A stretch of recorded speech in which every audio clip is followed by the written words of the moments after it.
شہادت حضرت علی مرتضیٰ رضی اللہ تعالی عنہ۔ جنگ جمل کے بعد اسلامی خلافت کی نزاع دو شخصوں میں محصور ہو گئی تھی، امام علی ابن ابی طالب رضی اللہ عنہ اور معاویہ بن ابی سفیان رضی اللہ عنہ۔ ان کے درمیان تیسری شخصیت عمرو بن العاص رضی اللہ عنہ کی تھی اور اپنے سیاسی تدبر کی وجہ سے غیر معمولی اہمیت رکھتی تھی۔ جنگ صفین نے مسلمانوں میں ایک نیا فرقہ خوارج کا پیدا کر دیا تھا۔ یہ اگرچہ تمام تر سیاسی اغراض و مقاصد رکھتا تھا، لیکن مسلمانوں کے دوسرے سیاسی فرقوں کی طرح اس کے عقائد بھی دینی رنگ میں رنگے ہوئے تھے۔ اس نے اپنا سیاسی مذہب یہ قرار دیا تھا، ان الحکم الا اللہ، یعنی حکومت کسی آدمی کی نہیں ہونی چاہیے۔ دراصل تاریخ اسلام کے خوارج موجودہ تمدن کے انارکسٹ تھے، لہٰذا وہ کوفہ اور دمشق حکومتوں کے مخالف تھے۔ مکہ میں بیٹھ کر خارجیوں نے سازش کی، 3 آدمیوں نے بیڑا اٹھایا کہ پوری تاریخ اسلام بدل دیں گے، اور انہوں نے بدل دی۔ عمرو بن بکر تمیمی نے کہا، میں حاکم مصر عمرو بن العاص کو قتل کر دوں گا کیونکہ وہ فتنہ کی متحرک روح ہے۔ برق بن عبداللہ تمیمی نے کہا، میں معاویہ بن ابی سفیان کو قتل کر دوں گا کیونکہ اس نے مصر میں قیصریت قائم کی ہے۔ ایک لمحہ کے لیے خاموشی چھا گئی۔ علی ابن ابی طالب رضی اللہ عنہ کے نام سے دل تھراتے تھے۔ بالآخر عبد الرحمن بن ملجم المرادی نے مہر سکوت توڑی، میں علی کو قتل کر دوں گا۔ ان ہولناک مہموں کے لیے 17 رمضان کی تاریخ مقرر کی گئی۔ پہلے 2 شخص اپنی مہم میں ناکام رہے، لیکن عبد الرحمن بن ملجم کامیاب ہو گیا۔ اس اجمال کی تفصیل حسب ذیل ہے۔ مکہ سے چل کر عبد الرحمن کوفہ پہنچا۔ یہاں بھی خوارج کی ایک بڑی تعداد موجود تھی۔ عبد الرحمن ان کے ہاں آتا جاتا تھا۔ ایک دن قبیلہ تمیم الرباب کے بعض خارجیوں سے اس کی ملاقات ہو گئی۔ انہی میں ایک خوبصورت عورت قطام بنت شجنہ بن عدی بن عامر بھی تھی۔ عبد الرحمن اس پر عاشق ہو گیا۔ سنگ دل نازنین نے کہا، میرے وصل کی شرط یہ ہے کہ جو مہر میں طلب کروں وہ ادا کرو۔ ابن ملجم راضی ہو گیا۔ قطام نے اپنا مہر یہ بتلایا، 3000 درہم، 1 غلام، 1 کنیز اور علی کا قتل۔ عبد الرحمن نے کہا، منظور، مگر علی کو کیسے قتل کروں؟ خونخوار معشوقہ نے جواب دیا، چھپ کر۔ اگر تو کامیاب ہو کر لوٹ آئے تو مخلوق کو شر سے نجات دے گا اور اہل و عیال کے ساتھ مسرت کی زندگی بسر کرے گا۔ اگر مارا جائے تو جنت اور لازوال نعمت حاصل کرے گا۔ روایتوں سے ثابت ہے کہ حضرت علی رضی اللہ عنہ کے قلب میں آنے والے حادثے کا احساس پیدا ہو گیا تھا۔ عبد الرحمن ابن ملجم کی طرف جب دیکھتے تو محسوس کرتے کہ اس کے ہاتھ خون سے رنگین ہونے والے ہیں۔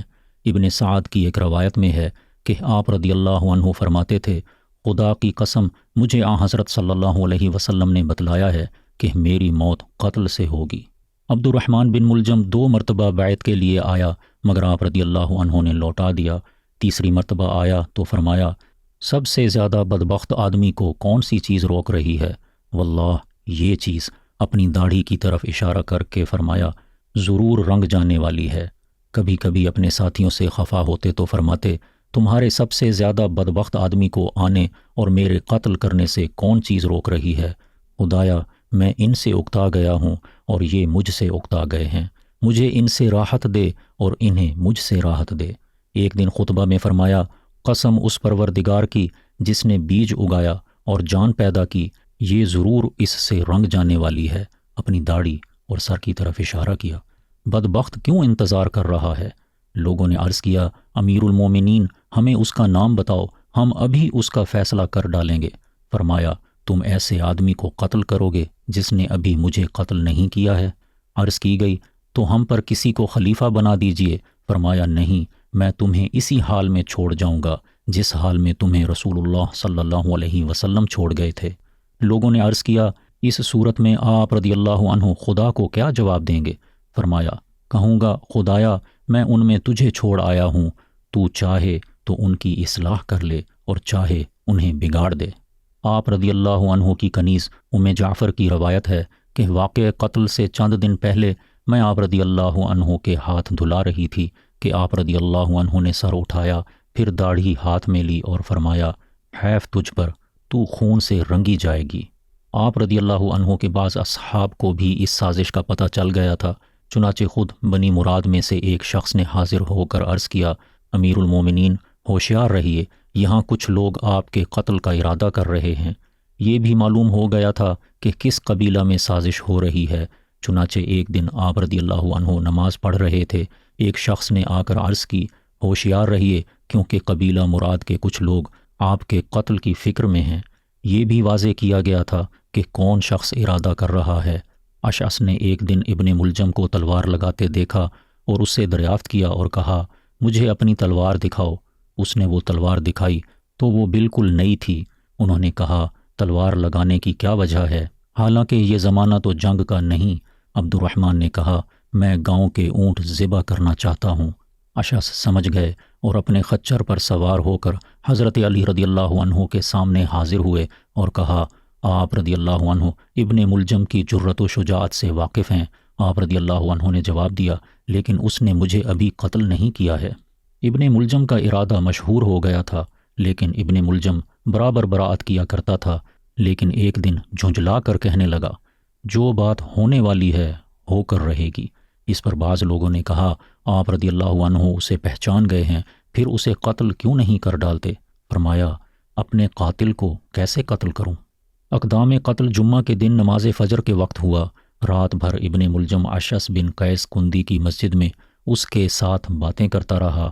اس نے کوفہ میں شبیب بن بجرہ نامی ایک اور خارجی کو اپنا شریک کار بنا لیا تھا۔ دونوں تلوار لے کر چلے اور اس دروازے کے مقابل بیٹھ گئے جس سے امیر المومنین نکلا کرتے تھے۔ اس رات امیر المومنین کو نیند نہیں آئی۔ حضرت حسن رضی اللہ عنہ سے مروی ہے کہ سحر کے وقت میں حاضر ہوا تو ارشاد فرمایا، فرزند، رات بھر جاگتا رہا ہوں، ذرا دیر ہوئی بیٹھے بیٹھے آنکھ لگ گئی تھی، خواب میں رسول اللہ صلی اللہ علیہ وسلم کو دیکھا۔ میں نے عرض کیا، یا رسول اللہ صلی اللہ علیہ وسلم، آپ کی امت سے میں نے بڑی تکلیف پائی ہے۔ فرمایا، دعا کر کہ خدا تجھے ان سے چھٹکارا دے دے۔ اس پر میں نے دعا کی، خدایا مجھے ان سے بہتر رفیق عطا فرما اور انہیں مجھ سے بدتر ساتھی دے۔ حضرت حسن رضی اللہ عنہ فرماتے ہیں، اسی وقت ابن البناح مؤذن بھی حاضر ہوا اور پکارا، لوگو نماز۔ میں نے آپ رضی اللہ عنہ کا ہاتھ تھام لیا۔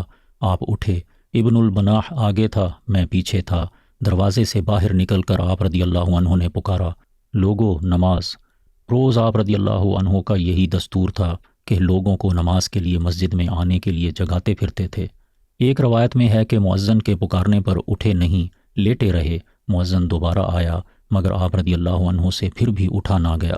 سہبارہ اس کے آواز دینے پر آپ رضی اللہ عنہ بمشکل یہ شعر پڑھتے مسجد کو چلے۔ ترجمہ، موت کے لیے کمر کس لے کیونکہ موت تجھ سے ضرور ملاقات کرنے والی ہے۔ موت سے نہ ڈر اگر وہ تیرے ہاں نازل ہو جائے۔ آپ رضی اللہ عنہ جوں ہی آگے بڑھے، دو تلواریں چمکتی نظر آئیں اور ایک آواز بلند ہوئی، حکومت خدا کی ہے نہ کہ علی تیری۔ شبیب کی تلوار تو طاق پر پڑی، لیکن ابن ملجم کی تلوار آپ رضی اللہ عنہ کی پیشانی پر لگی اور دماغ پر اتر گئی۔ زخم کھاتے ہی آپ رضی اللہ عنہ چلائے، فَاسْتُو وَرَبِّ الْكَعْبَةِ، رب کعبہ کی قسم میں کامیاب ہو گیا۔ نیز پکارے، قاتل جانے نہ پائے۔ لوگ ہر طرف سے ٹوٹ پڑے۔ شبیب تو نکل بھاگا۔ عبد الرحمن نے تلوار گھمانا شروع کر دی اور مجمع کو چیرتا ہوا آگے بڑھا۔ قریب تھا کہ ہاتھ سے نکل جائے، لیکن مغیرہ بن نوفل بن حارث بن عبد المطلب جو اپنے وقت کے پہلوان تھے دوڑے اور بھاری کپڑا اس پر ڈال دیا اور زمین پر دے مارا۔ امیر المومنین گھر پہنچائے گئے۔ آپ رضی اللہ عنہ نے قاتل کو طلب کیا۔ جب وہ سامنے آیا تو فرمایا، او دشمن خدا، کیا میں نے تجھ پر احسان نہیں کیے تھے؟ اس نے کہا، ہاں۔ فرمایا، پھر تو نے یہ حرکت کیوں کی؟ کہنے لگا، میں نے اسے یعنی تلوار کو 40 دن تیز کیا تھا اور خدا سے دعا کی تھی کہ اس سے اپنی بدترین مخلوق قتل کرائے۔ فرمایا، میں سمجھتا ہوں تو اسی سے قتل کیا جائے گا اور خیال کرتا ہوں تو ہی خدا کی بدترین مخلوق ہے۔ آپ رضی اللہ عنہ کی صاحبزادی حضرت کلثوم رضی اللہ عنہ نے پکار کر کہا، او دشمن خدا، تو نے امیر المومنین کو قتل کر ڈالا۔ کہنے لگا، میں نے امیر المومنین کو قتل نہیں کیا، البتہ تمہارے باپ کو قتل کیا ہے۔ انہوں نے خفا ہو کر کہا، واللہ میں امید کرتی ہوں امیر المومنین کا بال بیکا نہ ہوگا۔ کہنے لگا، پھر کیوں تسوے بہاتی ہو؟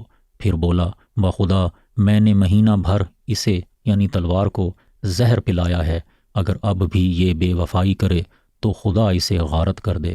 امیر المومنین نے حضرت حسن رضی اللہ عنہ سے کہا، یہ قیدی ہے، اس کی خاطر تواضع کرو، اچھا کھانا دو، نرم بچھونا دو۔ اگر زندہ رہوں گا تو اپنے خون کا سب سے زیادہ دعوے دار میں ہوں گا، قصاص لوں گا یا معاف کر دوں گا۔ اگر مر جاؤں تو اسے بھی میرے پیچھے روانہ کر دینا، رب العالمین کے حضور اس سے جواب طلب کروں گا۔ اے بنی عبد المطلب، ایسا نہ ہو کہ مسلمانوں کی خون ریزی شروع کر دو اور کہو کہ امیر المومنین قتل ہو گئے، خبردار میرے قاتل کے سوا دوسرا قتل نہ کیا جائے۔ اے حسن، اگر میں اس کی ضرب سے مر جاؤں تو ایسی ہی ضرب سے اسے بھی مار دینا، اس کے ناک کان کاٹ کر لاش خراب نہ کرنا، کیونکہ میں نے نبی صلی اللہ علیہ وسلم کو فرماتے سنا ہے کہ خبردار ناک کان نہ کاٹو، اگرچہ وہ کتا ہی کیوں نہ ہو۔ ایک روایت میں ہے کہ فرمایا، اگر تم قصاص لینے ہی پر اصرار کرو تو چاہیے کہ اسے اسی ضرب سے مارو جس طرح اس نے مجھے مارا، لیکن اگر معاف کر دو تو یہ تقوی سے زیادہ قریب ہے۔ دیکھو، زیادتی نہ کرنا، کیونکہ خدا زیادتی کرنے والوں کو پسند نہیں کرتا۔ پھر آپ رضی اللہ عنہ بے ہوش ہو گئے۔ جب ہوش میں آئے تو جندب بن عبداللہ نے حاضر ہو کر کہا، خدا نخواستہ اگر ہم نے آپ رضی اللہ عنہ کو کھو دیا تو کیا حسن رضی اللہ عنہ کے ہاتھ پر بیعت کریں؟ آپ رضی اللہ عنہ نے جواب دیا، میں تمہیں نہ اس کا حکم دیتا ہوں نہ اس سے منع کرتا ہوں، اپنی مصلحت تم بہتر سمجھتے ہو۔ پھر اپنے صاحبزادوں حسن رضی اللہ عنہ اور حسین رضی اللہ عنہ کو بلا کر فرمایا، میں تم دونوں کو تقوی الہی کی وصیت کرتا ہوں اور اس کی کہ دنیا کا پیچھا نہ کرنا، اگرچہ وہ تمہارا پیچھا کرے۔ جو چیز تم سے دور ہو جائے اس پر نہ کڑنا، ہمیشہ حق کی حمایت کرنا، یتیم پر رحم کھانا، بے کس کی مدد کرنا، آخرت کے لیے عمل کرنا، ظالم کے دشمن بننا، مظلوم کے حامی بننا، کتاب اللہ پر چلنا، خدا کے باب میں ملامت کرنے والوں کی ملامت کی پرواہ نہ کرنا۔ پھر آپ رضی اللہ عنہ نے تیسرے صاحبزادہ محمد بن الحنفیہ کی طرف دیکھا، جو نصیحت میں نے تیرے بھائیوں کو کی تو نے حفظ کر لی؟ انہوں نے عرض کیا، جی ہاں۔ فرمایا، میں تجھے بھی یہی وصیت کرتا ہوں، نیز وصیت کرتا ہوں کہ اپنے دونوں بھائیوں کے عظیم حق کا خیال رکھنا، ان کی اطاعت کرنا، بغیر ان کی رائے کے کوئی کام نہ کرنا۔ پھر امام حسن و حسین رضی اللہ عنہما سے فرمایا، میں تمہیں اس کے بارے میں وصیت کرتا ہوں کیونکہ یہ تمہارا بھائی ہے، تمہارے باپ کا بیٹا ہے، اور تم جانتے ہو کہ تمہارا باپ اس سے محبت کرتا ہے۔ پھر امام حسن رضی اللہ عنہ سے فرمایا، فرزند، میں تمہیں وصیت کرتا ہوں خوف خدا کی، اپنے اوقات میں نماز قائم کرنے کی، میعاد پر زکوٰۃ ادا کرنے کی، ٹھیک وضو کرنے کی، کیونکہ نماز بغیر طہارت ممکن نہیں اور مانے زکوٰۃ کی نماز قبول نہیں۔ نیز وصیت کرتا ہوں خطائیں معاف کرنے کی، دین میں عقل و دانش کی، ہر معاملہ میں تحقیق کی، قرآن سے مزاولت کی، پڑوسی سے حسن سلوک کی، امر بالمعروف اور نہی عن المنکر کی۔ پھر اپنی تمام اولاد کو مخاطب کر کے کہا، خدا سے ڈرتے رہو، اس کی اطاعت کرو، جو تمہارے ہاتھ میں نہیں ہے اس کا غم نہ کرو، اس کی عبادت پر کمر بستہ رہو، چست و چالاک بنو، سست نہ بنو، ذلت قبول نہ کرو۔ خدایا ہم سب کو ہدایت پر جمع کر دے، ہمیں اور انہیں دنیا سے بے رغبت کر دے، ہمارے اور ان کے لیے آخرت اول سے بہتر کر دے۔ وفات کے وقت یہ وصیت لکھوائی، یہ علی ابن ابی طالب کی وصیت ہے۔ وہ گواہی دیتا ہے کہ اللہ وحدہ لا شریک لہ کے سوا کوئی معبود نہیں، اور یہ کہ محمد صلی اللہ علیہ وسلم اس کے بندے اور رسول ہیں۔ میری نماز، میری عبادت، میرا جینا، میرا مرنا، سب کچھ اللہ رب العالمین کے لیے ہے، اس کا کوئی شریک نہیں، اسی کا مجھے حکم دیا گیا ہے اور میں سب سے پہلا فرما بردار ہوں۔ اے حسن، میں تجھے اور اپنی تمام اولاد کو وصیت کرتا ہوں کہ خدا کا خوف کرنا اور جب مرنا تو اسلام ہی پر مرنا۔ سب مل کر اللہ کی رسی کو مضبوطی سے پکڑ لو اور آپس میں پھوٹ نہ ڈالو، کیونکہ میں نے ابو القاسم رسول اللہ صلی اللہ علیہ وسلم کو فرماتے سنا ہے کہ آپس کا ملاپ قائم رکھنا روز نماز سے بھی افضل ہے۔ اپنے رشتہ داروں کا خیال رکھو، ان سے بھلائی کرو، خدا تم پر حساب آسان کر دے۔ اور ہاں، یتیموں کا خیال رکھو، ان کے منہ میں خاک مت ڈالو، وہ تمہاری موجودگی میں ضائع نہ ہونے پائیں۔ اور دیکھو تمہارے پڑوسی، اپنے پڑوسیوں کا خیال رکھو، کیونکہ یہ تمہارے نبی صلی اللہ علیہ وسلم کی وصیت ہے، رسول اللہ صلی اللہ علیہ وسلم برابر پڑوسیوں کے حق میں وصیت کرتے رہے، یہاں تک کہ ہم سمجھے شاید انہیں ورثہ میں شریک کر دیں گے۔ اور دیکھو قرآن ایسا نہ ہو قرآن پر عمل کرنے سے کوئی تم پر بازی لے جائے، اور نماز کیونکہ وہ تمہارے دین کا ستون ہے، اور تمہارے رب کا گھر، اپنے رب کے گھر سے غافل نہ ہونا، اور جہاد فی سبیل اللہ، اللہ کی راہ میں اپنی جان و مال سے جہاد کرتے رہو۔ زکوٰۃ پروردگار کا غصہ ٹھنڈا کر دیتی ہے، اور ہاں تمہارے نبی صلی اللہ علیہ وسلم کے ذمی یعنی وہ غیر مسلم جو تمہارے ساتھ زندگی بسر کرتے ہیں، ایسا نہ ہو ان پر تمہارے سامنے ظلم کیا جائے، اور تمہارے نبی صلی اللہ علیہ وسلم کے صحابی یاد رکھو رسول اللہ صلی اللہ علیہ وسلم نے اپنے صحابیوں کے حق میں وصیت کی ہے، اور فقراء و مساکین انہیں اپنی روزی میں شریک کرو، اور تمہارے غلاموں کا خیال رکھنا۔ خدا کے باب میں اگر کسی کی بھی پرواہ نہ کرو گے تو خدا تمہارے دشمنوں سے تمہیں محفوظ کر دے گا۔ خدا کے تمام بندوں پر شفقت کرو، میٹھی بات کرو، ایسا ہی خدا نے حکم دیا ہے۔ امر بالمعروف اور نہی عن المنکر نہ چھوڑنا، ورنہ تمہارے اشرار تم پر مسلط کر دیے جائیں گے، پھر تم دعائیں کرو گے مگر قبول نہ ہوں گی۔ باہم ملے جلے رہو، بے تکلف اور سادگی پسند رہو۔ خبردار ایک دوسرے سے نہ کٹنا اور نہ آپس میں پھوٹ ڈالنا۔ نیکی اور تقوی پر باہم مددگار رہو، مگر گناہ اور زیادتی میں کسی کی مدد نہ کرو۔ خدا سے ڈرو کیونکہ اس کا عذاب بڑا ہی سخت ہے۔ اے اہل بیت، خدا تمہیں محفوظ رکھے اور اپنے نبی کریم صلی اللہ علیہ وسلم کے طریقہ پر قائم رکھے۔ میں تمہیں خدا ہی کے سپرد کرتا ہوں، تمہارے لیے سلامتی اور برکت چاہتا ہوں۔ اس کے بعد لا الہ الا اللہ محمد الرسول اللہ کہا اور ہمیشہ کے لیے آنکھیں بند کر لیں۔ دفن کے بعد دوسرے دن حضرت امام حسن رضی اللہ عنہ نے مسجد میں خطبہ دیا۔ لوگو، کل تم سے ایک ایسا شخص رخصت ہو گیا ہے جس سے نہ اگلے علم میں پیش قدمی کر گئے اور نہ پچھلے اس کی برابری کریں گے۔ رسول اللہ صلی اللہ علیہ وسلم اسے جھنڈا دیتے تھے اور اس کے ہاتھ پر فتح ہو جاتی تھی۔ اس نے سونا چاندی کچھ نہیں چھوڑا، صرف اپنے روزینے میں سے کاٹ کر 700 درہم گھر کے لیے جمع کیے تھے۔ زید بن حسین رضی اللہ عنہ سے مروی ہے کہ امیر المومنین رضی اللہ عنہ کی شہادت کی خبر کلثوم بن عمر رضی اللہ عنہ کے ذریعے مدینہ پہنچی۔ سنتے ہی تمام شہر میں کوہرام مچ گیا، کوئی آنکھ نہ تھی جو روتی نہ ہو۔ بالکل وہی منظر درپیش تھا جو رسول اللہ صلی اللہ علیہ وسلم کی وفات کے دن دیکھا گیا تھا۔ جب ذرا سکون ہوا تو صحابہ رضی اللہ عنہ نے کہا، چلو ام المومنین عائشہ رضی اللہ عنہا کو دیکھیں، سن کر ان کا کیا حال ہے۔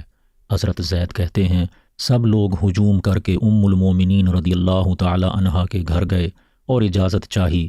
انہوں نے دیکھا کہ حادثہ کی خبر یہاں پہلے پہنچ چکی ہے، اور ام المومنین رضی اللہ عنہا غم سے نڈھال اور آنسوؤں سے تر بتر بیٹھی ہیں۔ لوگوں نے یہ حالت دیکھی تو خاموشی سے لوٹ آئے۔ حضرت زید فرماتے ہیں دوسرے دن مشہور ہوا ام المومنین رضی اللہ تعالی عنہا رسول اللہ صلی اللہ علیہ وسلم کی قبر پر جا رہی ہیں۔ مسجد میں جتنے بھی مہاجرین و انصار تھے استقبال کو اٹھ کھڑے ہوئے اور سلام کرنے لگے، مگر ام المومنین رضی اللہ تعالی عنہا نہ کسی کے سلام کا جواب دیتی تھیں نہ بولتی تھیں۔ شدت گریہ سے زبان بند تھی، دل تنگ تھا، چادر تک نہ سنبھلتی تھی، بار بار پیروں میں الجھتی اور آپ رضی اللہ تعالی عنہا لڑکھڑا جاتی تھیں۔ لوگ پیچھے پیچھے آ رہے تھے، حجرہ میں داخل ہوئیں تو دروازہ پکڑ کر کھڑی ہو گئیں اور ٹوٹی ہوئی آواز میں کہا، اے نبی ہدایت صلی اللہ علیہ وسلم، تجھ پر سلام۔ ابو القاسم صلی اللہ علیہ وسلم، تجھ پر سلام۔ رسول اللہ صلی اللہ علیہ وسلم، آپ پر اور آپ کے دونوں ساتھیوں پر سلام۔ میں آپ صلی اللہ علیہ وسلم کے محبوب ترین عزیز کی موت کی خبر آپ کو سنانے آئی ہوں۔ میں آپ صلی اللہ علیہ وسلم کے عزیز ترین کی یاد تازہ کرنے آئی ہوں۔ بخدا آپ صلی اللہ علیہ وسلم کا چنا ہوا حبیب، منتخب کیا ہوا عزیز قتل ہو گیا، جس کی بیوی افضل ترین عورت تھی، واللہ وہ قتل ہو گیا۔ جو ایمان لایا اور ایمان کے عہد میں پورا اترا، میں رونے والی غمزدہ ہوں، میں اس پر آنسو بہانے اور دل جلانے والی ہوں۔ اگر قبر کھل جاتی تو تیری زبان بھی یہی کہتی کہ تیرا عزیز ترین اور افضل ترین وجود قتل ہو گیا۔ ایک روایت میں ہے کہ ام المومنین عائشہ رضی اللہ تعالی عنہا نے جب امیر المومنین رضی اللہ تعالی عنہ کی شہادت کی خبر سنی تو ٹھنڈی سانس لی اور کہا، اب عرب جو چاہیں کریں، کوئی انہیں روکنے والا باقی نہیں رہا۔